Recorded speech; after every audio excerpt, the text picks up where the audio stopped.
Okay, testing. Does my mic work? It does. I need to be a little louder, I think. Hello. Okay. So, first off, I should introduce myself. My name is Jade, aka ADHD e-girl on LOR. Um, I'm a three times Masters player. I peaked top 100 in every season, and then my total peaks have been rank 15 this season, and um, my LP peak has been around 550. I think it's 549 exactly.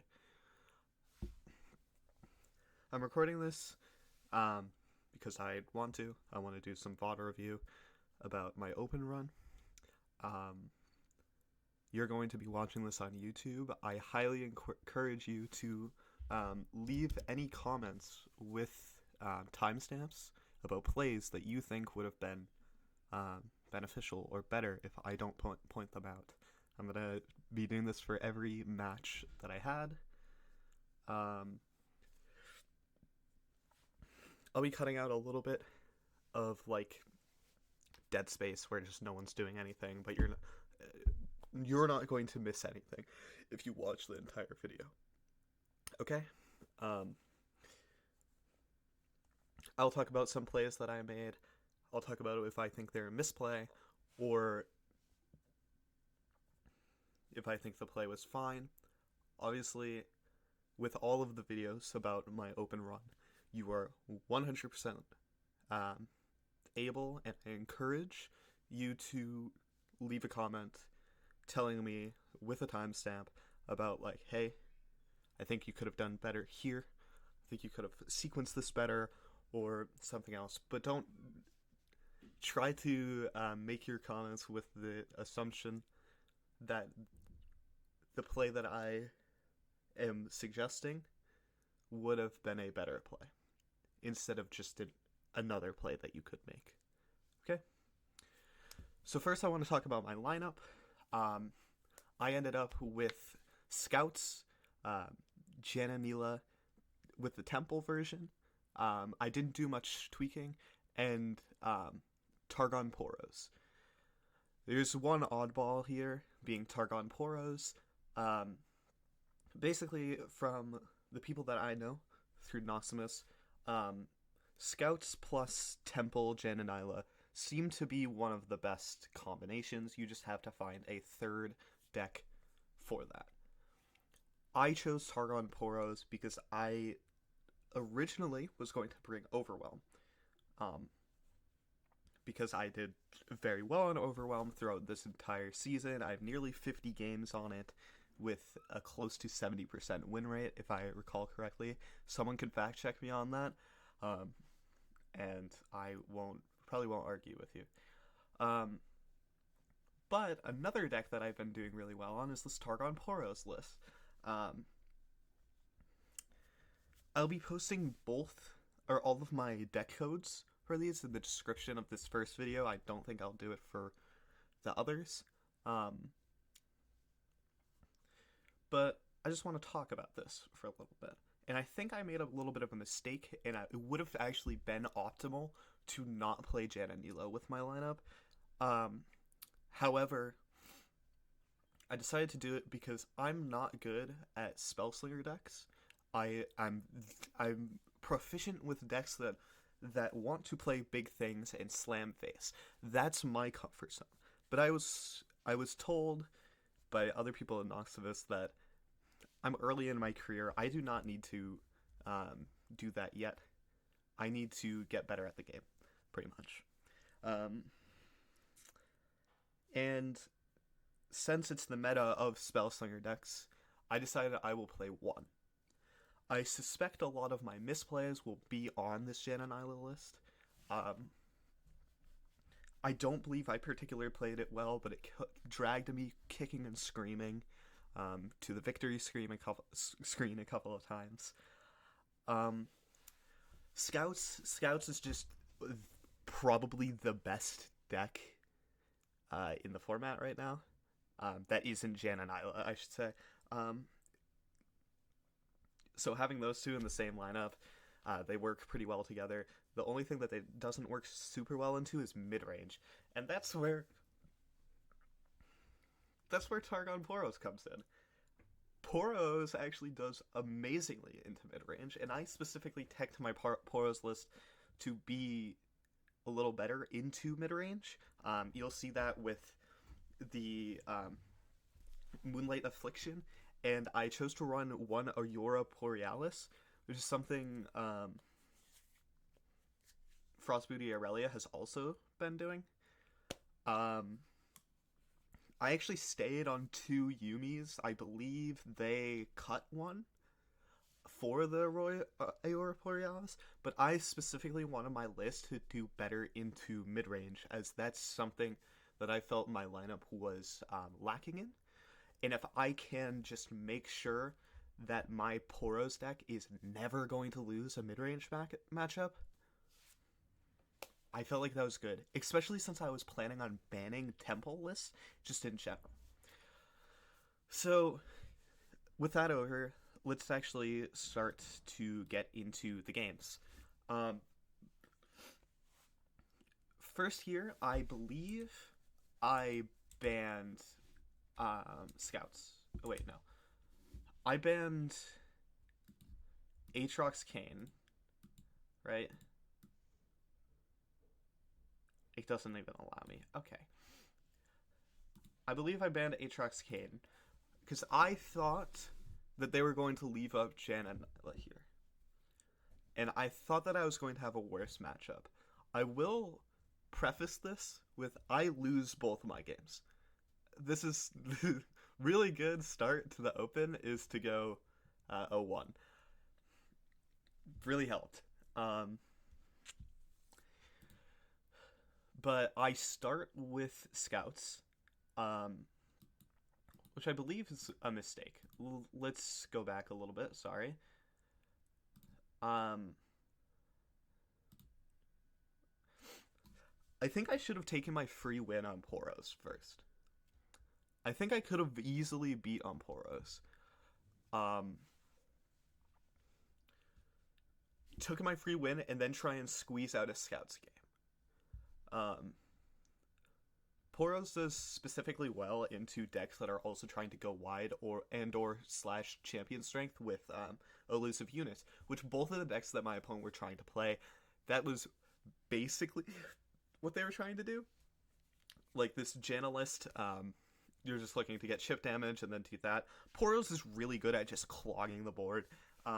It can just block and block and block forever. If you have, and specifically the Poro list that I'm on is on Zolani as well.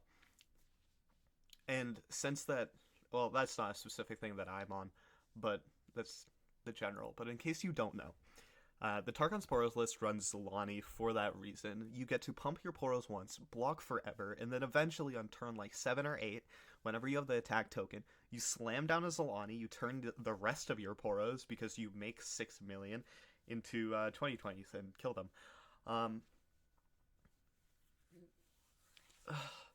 But so I think I would have just copped a free win if I did that. But I chose Scouts because I thought it was the weaker deck into the lineups, which is fine, I think. But like, I think if I wanted to hedge my bets as much as possible, I should have went with Scouts last because the overall power level of Scouts is just higher. So if I can get 2 games with Scouts, I'm most likely going to win 1. In Targon Poros, I'm like 99% sure if I take it into this Jananila matchup, or this Jana Timo matchup, I'm gonna win it, just hands down. I've had so much experience against the Jana list, and it's a more aggressive version, which is good for Targon Poros.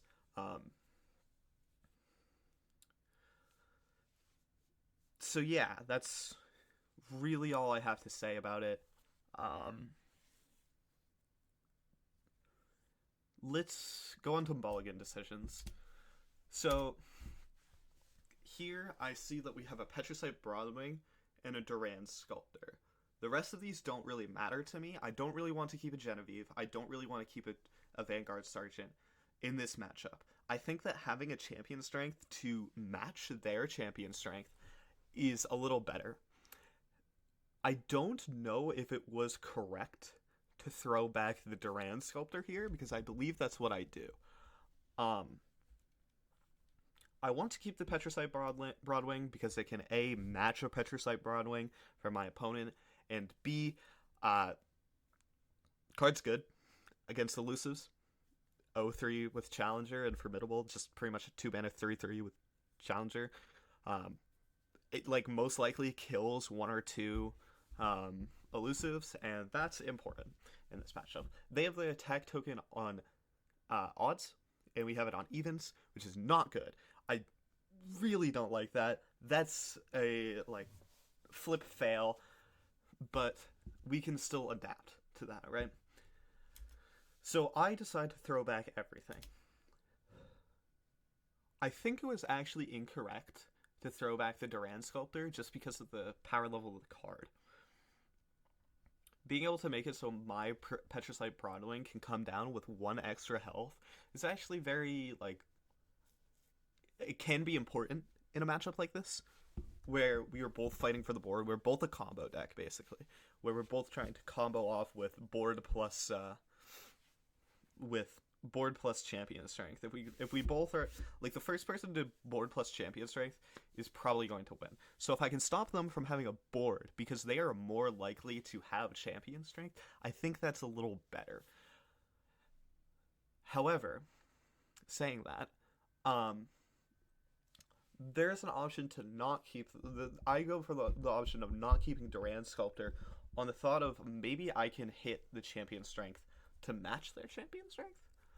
And this is greedy, I think, is basically what I'm trying to say.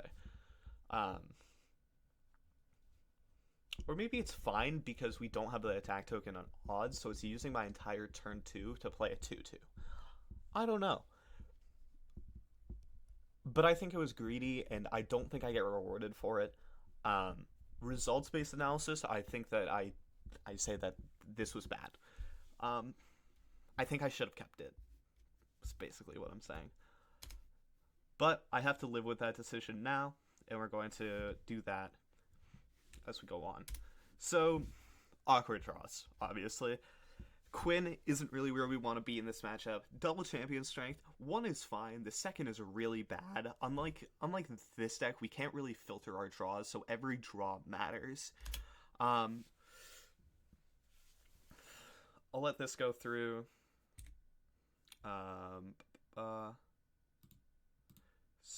Whoa. Alright, so they go team all 1. We go to our turn, and this is a little interesting. I don't think I'm supposed to do this. I just want to say. I'm pretty sure I'm supposed to keep the Broadwing for next turn, and play the Mirai Warden now. Like, they play Miriam. Do I attack here? No, I just pass. Okay. Yeah, they refilled their spell mana, which is very interesting to me. That makes me immediately scared. I'm looking at that like, what is going on here where they are refilling their mana? My immediate first thought is they have form up. That's the first thing I'm thinking of. They have form up. So that's my read right there. One good thing right now, we have more cards than the Janna player. Bad thing, they have a really big board. Like, this is a really good board from our opponent. Insane board. I believe I go Mirai Warden here, which makes sense. We're trying to match their board.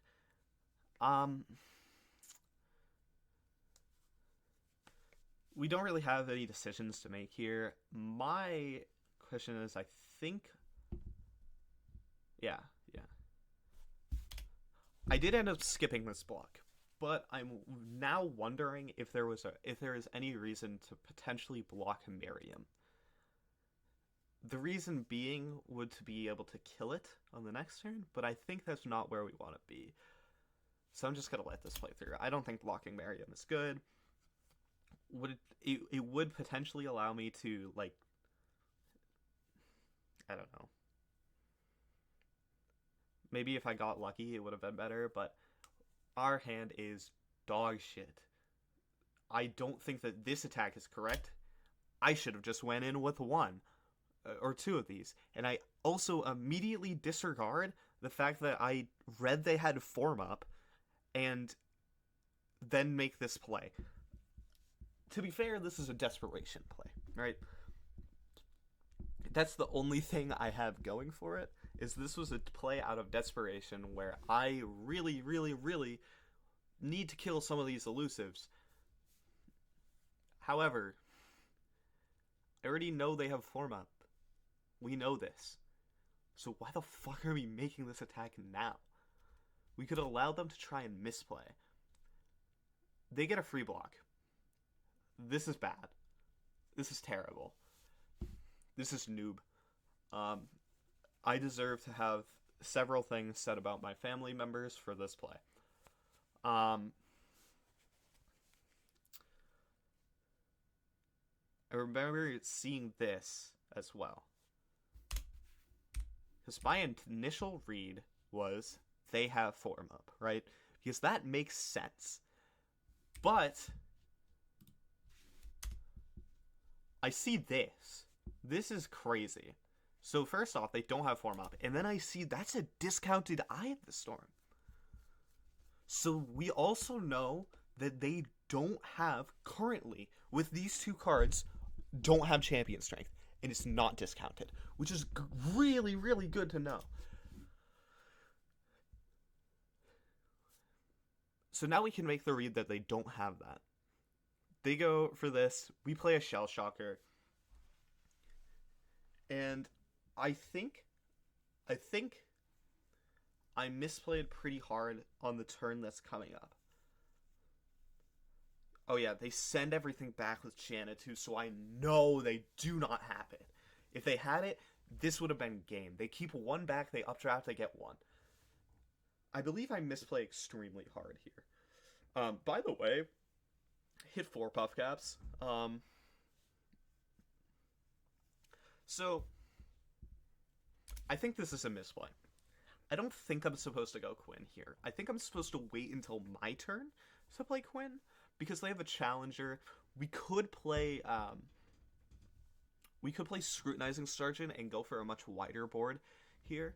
And this is just leaving Valor to be destroyed. I think this is a misplay. I would have liked to go... if I could go back, I would have played Scrutinizing Sergeant first instead. Because the things that come up with Scrutinizing Sergeant don't matter as much, right? They're doing all of this, and I'm looking at it, and I'm saying, okay, my Janna opponent is somehow on top deck mode. If we can get through this, we can win. If we can destroy the board, we can win. They pull back the Janna for a little bit. They put it back in. Immediately, I'm suspect. I'm really suspect. Because this implies to me that they have a pump spell. And this is why I don't block the first striker. Or quick attacker, sorry. I throw away the Shell Shocker here, which I also think is incorrect. I don't think I'm supposed to throw away the Shell Shocker. I think I'm supposed to just take it. Just take that damage and be fine. So they didn't want to save anything, which kind of makes sense. So now I'm looking at their board, and their board is extremely susceptible to an MF, right? But I draw Island Navigator. So, I think that this was incorrect. This was a high roll, right? I'm playing to high roll here. If I hit Misfortune here, I think we nearly win the game off the spot, right? We just win the game here. However, I can just go for the safe play instead and go Durand into Island Navigator and have an amazing scout attack into a pretty good normal attack. I don't know what the... I won't swear. This was dumb. I can point this out and say this is probably where I had the chance to come back and I just didn't, right? Because if I recall correctly, I don't hit it. I do get Mirai Warden, which is, like, fine, because it makes a board, right? Like, but it's also kind of a nothing burger. Like, I also think I misplay again on this next turn. Yeah, because I'm looking at this. I'm looking, and I can see, hey, this guy can trade in, so we're just not evolving our Quinn. Once again, huge misplay. This is terrible by me. I think this is absolutely terrible.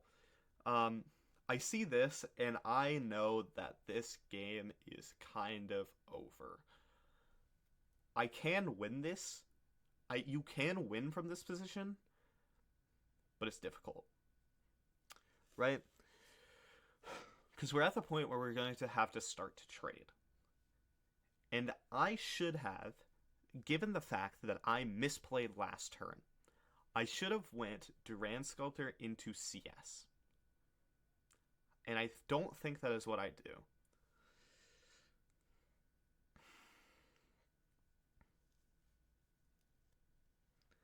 I believe that you're supposed to CS here, based on the fact that we need to make some sort of play. We are just dying at this point. And we need to do something, basically. We need something to happen. They probably don't have a pump spell. Well, they do. Okay, sorry. They had a pump spell. I check my thing.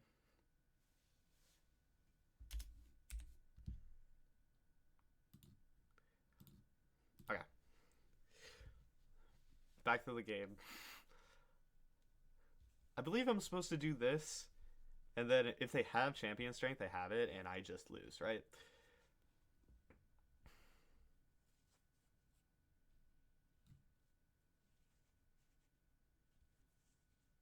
But they don't. So we have a chance. We have a chance. And I think I throw it away. Like, this is fine. I misremembered. I thought I didn't. Champion strength there.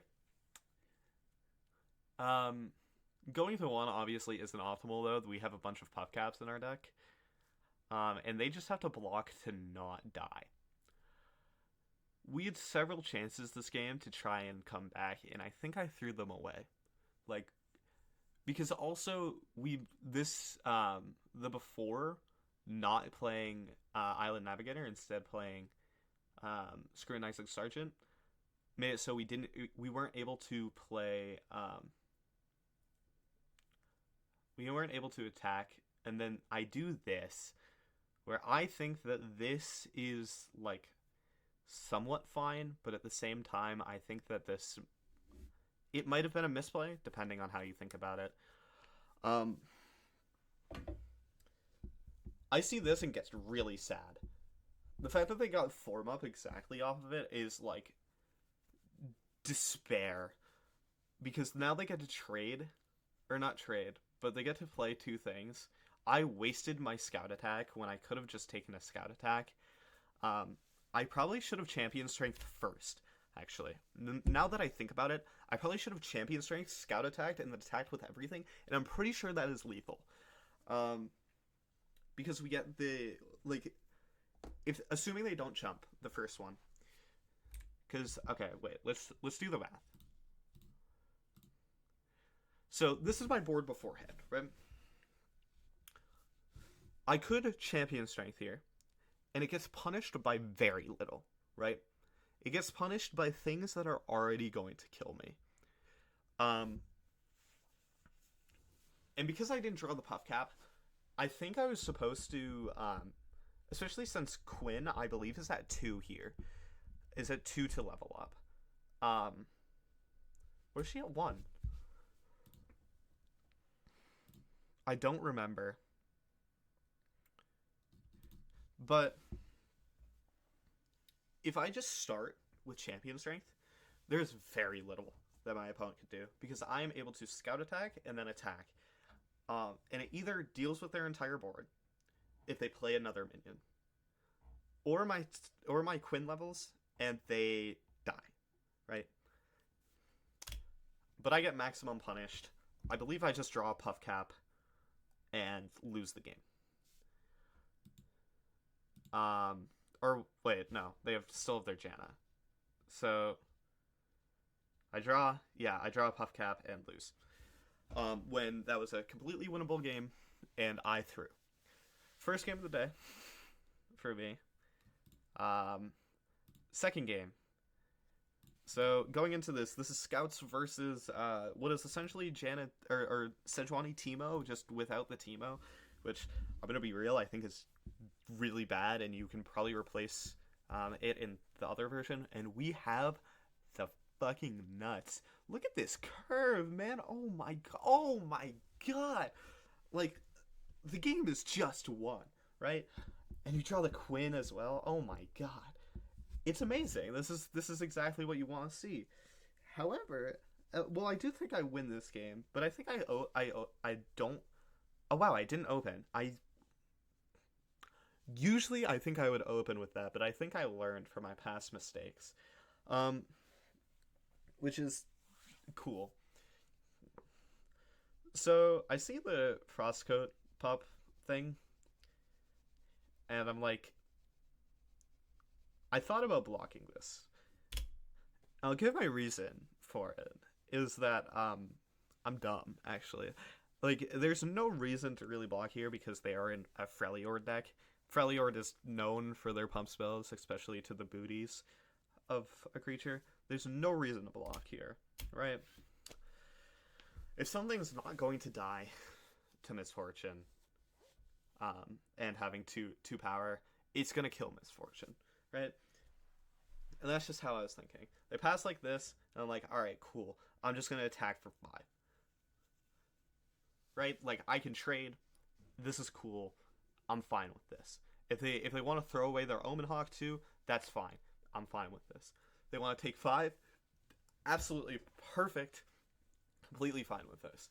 So now, this is where I am. I believe I start. There's the beginnings of a misplays here, because I can just pass. I can just pass. If they do nothing, we just pass. We end the round, and we're able to champion strength next turn. However, I get baited. I get baited a little bit because they played something, and that's scary. So I play the Vanguard Sergeant. I have 4 Demacia, so I can also potentially 4 Demacia. I throw away this because I need board space, because I think at this point, I'm thinking I want to play Quinn. That's where my head's at. I'm like, it's Quinning time. We're going to Quinn all over them and then win the game eventually. I do not play 4 Demacia here, right? I just play Quinn. I just made the play to play Quinn. Did I play 4 Demacia? Oh my god. Okay, cool. Oh my god. I almost gave myself a heart attack. Jeez. They play Glacial Saurian here, which is interesting to me to say the least. I'm looking at this like I kind of want to just do this, right? This is fine. Like, we get our free attack, we start to level both of our champions.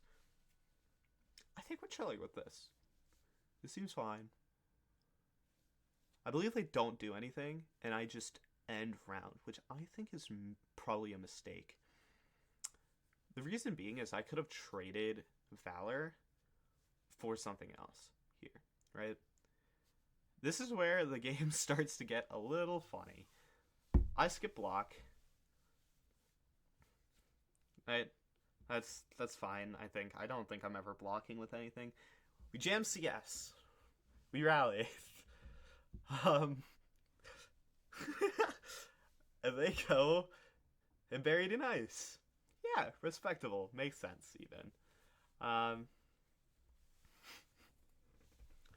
and then I just pass. We pass back. Ticks down. I believe I just pass here as well. And I think they, like, severely misplay by not playing anything here, if I remember, and they just take the end around. Oh no, they play Glacial Story. I did not remember that. So I think my opponent did not know that they keep their stats here. Um, I'm like 90% sure. Oh yeah, I'm looking at this and I'm like, wow, 4? That's crazy. I didn't know I could have 4 spell mana. Um, just a visual bug though, so it's fine. And I believe that my opponent starts on a play that immediately lets me know it's go time, baby. Yeah, they tap under the second Buried in Ice. I don't know if they have a second Buried in Ice, but I figured I should be playing around it. However, no second Buried in Ice? Do this again. We have a bunch of... This is basically Warden, if you think about it. They play an Encore. Haha. And then I believe nothing else. Maybe a creature, I don't remember. Oh yeah. I'm looking at this and I'm like, oh wow, they're also tapping under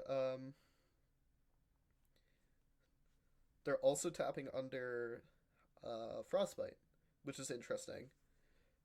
And I just, if I remember correctly, win the game here because they block and then I attack and I have a leveled Misfortune. This is like the game just plays itself from here. We drew perfectly this game. I still think there's maybe like I probably there's probably the argument to say that playing the Demacian was a misplay, and I could have gone for an early CS. I don't know if that's even correct because I'm not developing much of a board. They play a gruesome theater, and I'm like, fine, sure, whatever. Cost 2, you're not going to be able to develop again. Like, it doesn't matter. Swing with everything, grab the biggest booty creature, and then we swing for 57. I love big numbers. Big numbers is where I want to be. You got MF as well. They can't block everything, and they just lose. Yeah. Last game. Oh wow, I skipped perfectly to it. So we have Targon Poros versus this deck, and I believe if you're able to draw somewhat well on Targon Poros here, you're likely to win. I believe this is favored for Targon Poros. I see this. I'm throwing back Zolani. The rest of this hand, perfect. Second Poro King, almost as bad as Zolani. I'm like fine with it because second Poro King, like it literally turns into a draw 2 spell. This, I don't know. Okay, first off, if you don't know what the spell is for the Poro King, it's crazy. It's dumb. It draws 2 Poros for 3 mana and gives them +1/+1. What? Who the fuck actually thought about this? And it was like, yeah, that's fine. Imagine if you Poro decks were able to play that. That shit would go so hard. Sorry, I should not be swearing as much as I am. So we go Lonely Poro on 1. And end round. Standard. It's fine. We draw Poro Snacks, and I'm grinning. I'm grinning. I'm looking at this, and I'm like, this is perfect. We are in it. Play my Pouty Poro. Boom! Amazing. End round. Goddamn. Sunburst, also a good draw. Another thing that I have in the deck, I have 2 Sunbursts in the deck to help with matchups like this. And I immediately think I kind of... I don't know if this was correct in retrospect. Because I'm not blocking with this anyways. I'm just taking it. I don't know why I didn't just Poro Snacks. I guess it's to just start pumping up this Yumi unit, but like realistically, anything with Yumi is not going to be a good play. Like this is fine, but not great, right? I see that we have a patched Poro with quick attack, and I just slammed this. This I think is a misplay. Again, I didn't do it before. Why the fuck am I doing it now? I'm just making it so that's my entire turn.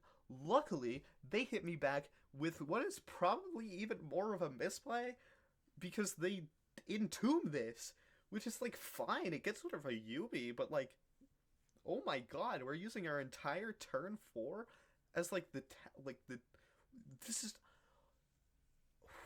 that's insane to me. I cannot imagine that that is a great play. So here I see this. It's free reign, baby. We get to Poro King.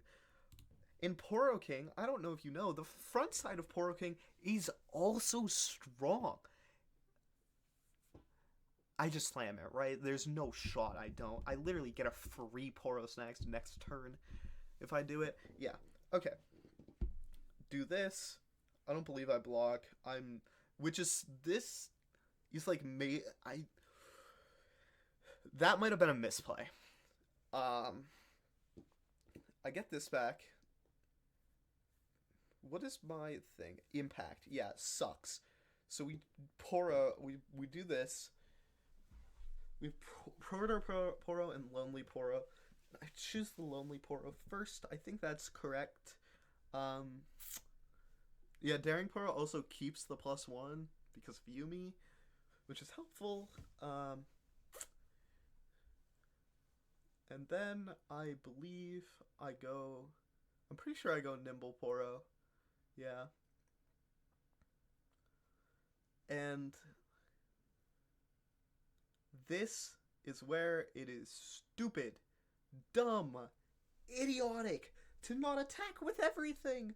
What the fuck am I doing? Like, what is going on? What is happening? They get to use Sky Splitter, and that's my entire turn fucking wasted. Do I actually press resolve here? There's no shot, right? I just slammed my Poro Snacks. Oh my god, did I really just like throw this hard? Wow. Jesus Christ. Alright, so realistically what you're supposed to do there is you're supposed to Poro Snacks for 2 reasons. This is dumb as well. Why the oh, I'm gonna tilt myself. Okay, so I'm gonna explain everything that's wrong about this. So there's 2 plays here. There's 2 schools of thought. You let this die so you can have board space for next turn. You get another Poro Snacks when you play a new Poro, right? That's one school of thought. The second is you save this and you start killing them, which doesn't make sense with the play that I made anyways, because you're supposed to swing with everything if you're doing that. We want damage on these things. There was a second thought here, though, that is a scout unit. That is a scout unit, and it is a scout weapon, and that's bad. And I don't want their Overwhelm unit to have it. Their Overwhelm unit would be dead, Jade, if you just fucking attacked with everything, because you're nearing lethal. You're actually, I'm pretty sure you're, like, there. So, we have a second Poro King as well. Throw away the Poro King. It's fine. Oh my god. I played this disgustingly. This was bad, and I know it's bad because it's the only Poro King game. I'm 90% sure this is the only Poro King game I lost today. Or not today. Yesterday. I'm recording this one day afterwards because I was like, I can't look at these games anymore. If if I let this die, I'm just passing. That's what you're supposed to do. If you're playing this deck and you want to have a big board, if you want to have a big board of dummies, you're supposed to just pass, right? Immediately punished for my play. We have Moonlight Affliction, so it's like not terrible, but this is dumb. Just save it, because we're gonna have to overwrite something. Otherwise, oh, disgusting. All right, we draw Yumi, which is like interesting, but I don't think I ever play it this game. So I see this, and this is where like shit gets bad. Because I'm looking at this and I'm realizing they are the P&Z version, right? My brain was still thinking like this is just a Freljord deck. This is Freljord Warden. It's fine, like whatever. So I play my Poro Snacks. I do this. And there's the thought to Moonlight Affliction and block the elusive unit. I used to think that this would be like... When I thought about this play, I thought this was fine. To let the elusive unit go through. With my with knowing what happens for the rest of this game, and knowing how we lose this game, especially, this is a disgusting int.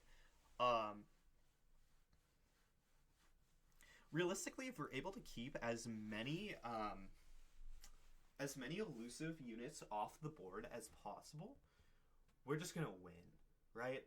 Like, there is no way that they are able... This is dumb as well. Don't fucking overwrite your units, especially in this. I could have just pumped my fucking team. Like, yeah, I get one more snacks. Do you want to know what like is also good? Having units to play. Like, I believe I'm looking at this and I'm like, I can do so much next turn. I can attack for so much, which is true. I can. However, I'm staring down lethal to a Mystic Shot if they get to open now. Like, this is tough. This is bad. I used my health way too much as a resource this game when I realistically should have known that I don't have that luxury. I don't, right? So, yeah. Again, this could have been better. So I play this, and my thought was I'm going to be able to make it so these can't block, and I'll attack, and I'll force them to block with the elusive units, right? And we commit. And they do have to block with the 1, right? However, I'm like 90% sure... Oh wait, no they don't. I forgot about this. Yeah. So, they get to do this. Really bad. For us. There's actually no reason for them to block with this 2/2. I'm pretty sure they commit another elusive unit to the board. And if I just, like, instead of using this offensively, I just killed their things, or kept this to silence their units, they die. There's not really coming back for them, right? Like, this is kind of over if we either save it or do more. They play this, which is scary for me, to say the least, especially because I believe they go and bury an ice here. So, basically, this game, you may say that this is, like, still not lethal. You're fine, right? I've got some bad news for you. They have double Mystic Shot. Um,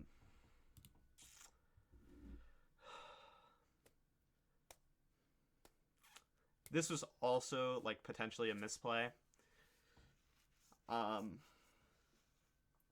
I guess it doesn't matter too much in the grand scheme, but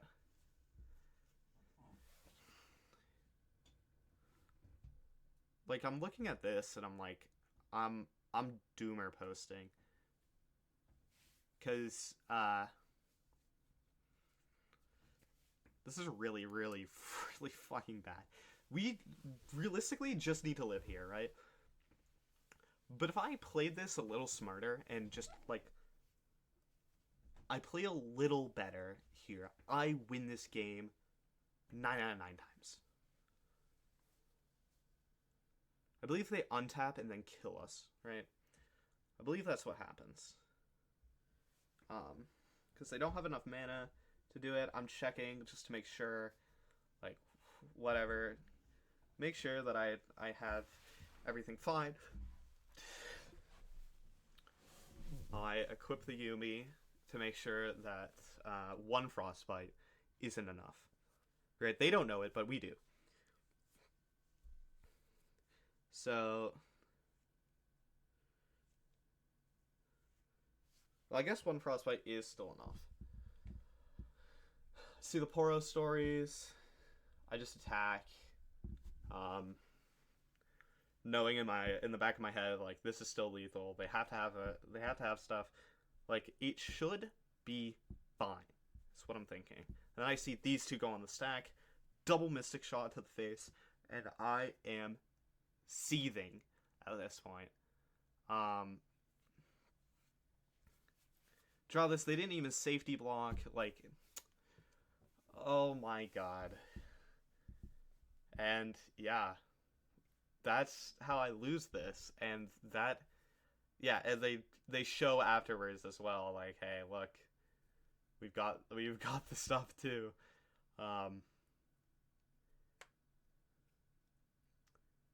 And I'm fucking seething, and I think that I could have played this way better. But that would be about episode 1, right? Wow, this is a 40-minute recording. Jesus Christ. Well, looks like this is going to be exporting to my YouTube channel for a long-ass while. I think I misplayed really hard in a lot of these games, and I really just got lucky in the second game. I don't believe, like, I think this is deserved. I misplayed hard, and I got punished. There isn't really much else to say. If you'd like, please comment stuff that you saw that I didn't. Here. And I look at that, and I get really sad. I see this, and I'm already ending this. So, this is how I started out my open run. Premium. Alright. This should be... I'm going to be posting 2 more of these soon. And then I have school tomorrow, and then I will post 3 more the next day. And then the last 2 will probably be on Tuesday. So if you're wondering for what would be like quote unquote upload schedule, is that everything will be out by Halloween. My entire open run will be out by Halloween. So yeah, thank you for listening. If you subscribe, thank you so much. This is a very ironically low effort video. I'm just kind of talking and podcasting about my plays. Please comment, like, subscribe. My description is very much exactly what I think. I'm just trying to get better at this game, so if anyone wants to help, I will take it, like, greatly. But anyways, thank you. And if you're not going to watch anything else, have a good night, or I'll see you in the next one. Bye.